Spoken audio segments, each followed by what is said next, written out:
Just answering questions with WapTech. I did a video about the missing 411 phenomena video where someone decided, if you watch it long enough, to blame all of the missing people who were lost in the forest, most of which weren't really missing.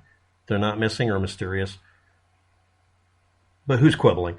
They were all caused by an interdimensional transporting alien version of Bigfoot, which is a actual storyline from the TV show $6 Million Man, when they went through that period of time where they were going to go ahead and not be on air, and they were desperate for stories to put up, so they kind of jumped the shark. That's literally, what they did. And that was a story arc where Bigfoot was actually a robot and or alien from another dimension or planet for some reason. And just like finding out Xenu is the basis for the Church of Scientology, which somehow people go into denial is talking about, the idea is you introduce this to them infomercial-like towards the end of the video or series of videos, so they don't realize that you're doing a Bigfoot is an alien abductor. This is the alien abduction story spun into Bigfoot does it in the woods. There's a probing joke there.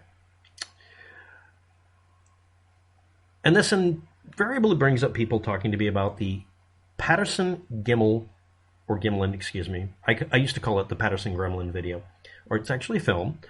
And according to the filmmakers, who were Roger Patterson, who was born in 1933 and died in 1972, and Robert Bob Gimlin, born in 1931, who apparently is still alive, after Roger Patterson started dying from something in the 70s, Robert Bob Gimlin stopped wanting to talk publicly. He avoided publicly discussing the subject until about 2005. According to them, it happened on or before October 20th of some year. 1967 is the one that a bunch of people have settled on. Okay, we'll use that as a reference point. And for decades, the exact location was lost, even though immediately I would go back in broad daylight with a bunch of people making a lot of noise to run off any giant monster and look around it in a spiraling pattern to search for evidence of some large animal that is not typical, which may or may not have been done. How do you lose the location when you have to plan to go there with horses and camera equipment, and before that you'd been filming some sort of cowboy movie because you're movie makers? But that's a claim that some people have up. Not necessarily true, obviously. And the year is in question. It was before 1967. The thing is as old as I am. Not to date myself, which would be an odd joke about me not being able to get a girlfriend. For decades, the exact location was lost. And some people have brought up that there was flooding and regrowth of foliage in the stream bed. But that was in 1964. But who's quibbling over several years? If the movie was filmed at 24 frames per second, then the walk of the creature would match a normal human walk, or be something that isn't impossible for a human to do. It doesn't baffle anybody. It's not impossible for a human being to walk that way, unless you decide you're going to assume they didn't under or overcrank it. The presumption that they could not possibly be faking this film when they were planning on doing a film, which would involve camera effects, presuming they don't have the ability to do it, they're not sophisticated enough to do it, or they didn't do it, even though it's a fantastical story,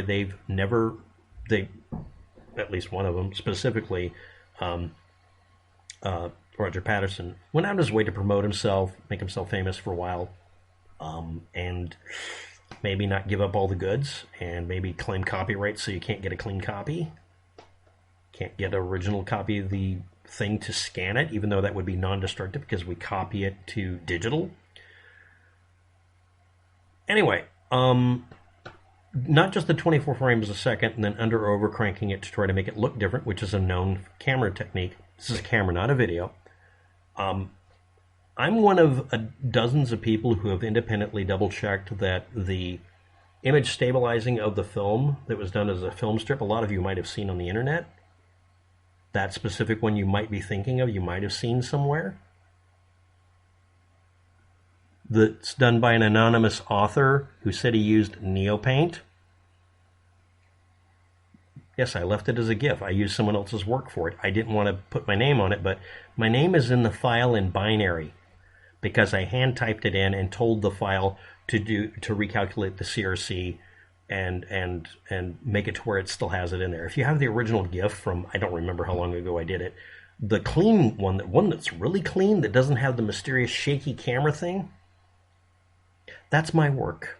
I'm one of many people who image stabilized it. The other people have done much better jobs since then. I'm also one of many people who is going to paint this thing into Unreal Engine.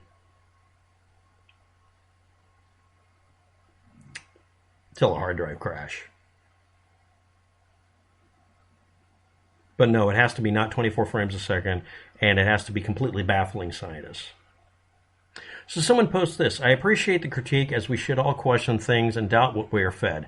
And this is under a video about someone claiming Bigfoot is an interdimensional being that's kidnapping people who were never kidnapped. And are missing who aren't missing. It's like claiming 10,000 children go missing every year, but 9,999 of them get found. They're not missing. It's not child trafficking by the evil Democrat liberal cabal. They were found later. Why do people keep posting that shit? People who tell you something and leave out the ending, dangling it. And I want to point out again, the guys who did this film, the recording on film, were experienced with camera work. Maybe we're making a theatrical work like a cowboy movie or a sci-fi movie, maybe, who knows? But more importantly, they were around large animals because they were cowboys and had experience with horses. Horses can kick you to death by accident. I see a large animal, I'm not going to shaky cam anything, and I'm not going to chase it. I'm going to hold totally still. Well, that's because you're a wuss. No, it's because I've been kicked by a horse. It's because I've been chased by, I think it was a cougar. I've been chased by a fucking bear. You learn after the first couple of half-ton items, like a cow chasing you, is terrifying, by the way. You learn to hold still if it's not coming at you. Wait until it's looking away, and then get the fuck away from it. Anything that outweighs you 2 to 1, especially something that looks like it's 7 or 8 feet tall, you're not going to shaky cam chase it. Unless you're a suicidal idiot. Maybe they were rodeo clowns. Maybe they're used to that kind of thing. Cool. This isn't a bull. I'd rather deal with a raging bull than what might have been a bear. So someone says, I appreciate your critique. We should doubt what we're fed about the 411 thing.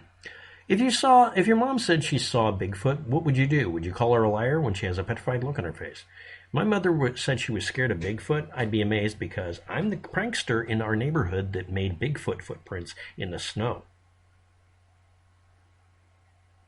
Let's review. I'm the person who did snow prints in the area. It kind of got a newspaper entry, page 80 or whatever, on the back page. And I'm one of the people who debunked the film we're talking about.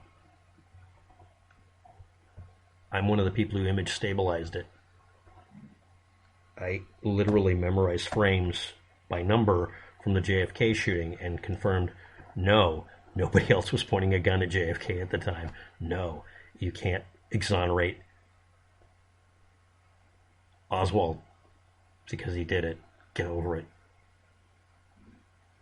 I don't want to hear it. Just shut up. And then this person says, after asking me about my mom, this is your mom joke, isn't it? By the way, my mom did see something scary one night, and we all went out and checked it and found out later it was a large animal that was found and taken care of. It was injured. It was a large animal. Might have been a bear. I was told it was a bear, but I can't confirm it. It was walking on its hind feet because its front foot had damage, and it probably got hit by a car, and they tranquilized it or whatever and got its front paw fixed, and it went off to the zoo. Or they shot it and didn't want to tell us kids about that. And then the person says this, Patty Gimlin, and then a comma. This is Patterson, Roger Patterson, and Robert Gimlin. Patty Gimlin, and then a comma. A worldwide expert vetted video proof of Bigfoot. It's a film, not a video, and I can't tell if you're saying Patty Gimlin is a worldwide expert in video and confirmed it, because that I couldn't find anybody named that evaluated it, much less even existent, really. I couldn't find anything. Next, I think you're confusing the individuals' names of the people who made the recording with whoever would have to vet it. They would be different people. And next, I'm one of many people who did actual work on this and know what I'm talking about. I could do a video where I show people how to do the anti-vignette smoothing I did. I removed the vignetting on the edge where the color gets faded out because it's out of focus, and I moved the image across and painted the background first and then ran it across. I did an 18 pass or something like that rebuild to make that damned animated GIF. By the way, my name WapTech is in it. I think I even included an email address at the time. It's buried in the GIF file if you find the original file on whatever forums I dumped it to. I dumped it to a bunch of them. Hi, this is the work I did. This is the film, the Patterson Gimlin? I used to call it the Patterson Gremlin film. I called it that. So you might find it under that name. If you find it, you can dig it open it with Notepad, and you can find my email address at the time and my name, WapTech. Or not. And I never got around to putting it in Unreal Engine. You can find the entry where I mention Unreal Engine and call it the Gremlin film. So anyway, who is the worldwide expert, vetted the video, its film, as proof of Bigfoot. And Patty Gimlin apparently is something you're confusing here. So, thank you for commenting. No, Bigfoot isn't real. I'm as much a Bigfoot as you are. And the film does not show anything that is unexplainable unless you deliberately under or over crank it so that you can make a point. Pro tip, if you know about how you film giant monsters when somebody's wearing a suit, do you over or under crank your camera? And what does it mean? If you can type out what that means, we'll have a conversation. One of us has experience with this and literally is probably one of the sources you're misquoting. For the umpteenth time, why do I have to say that? And the next thing is, who the hell is Patty Gimlin and what are you talking about? Thanks for watching. Have a good day. Good luck with that. And no, interdimensional Bigfoot isn't stealing people.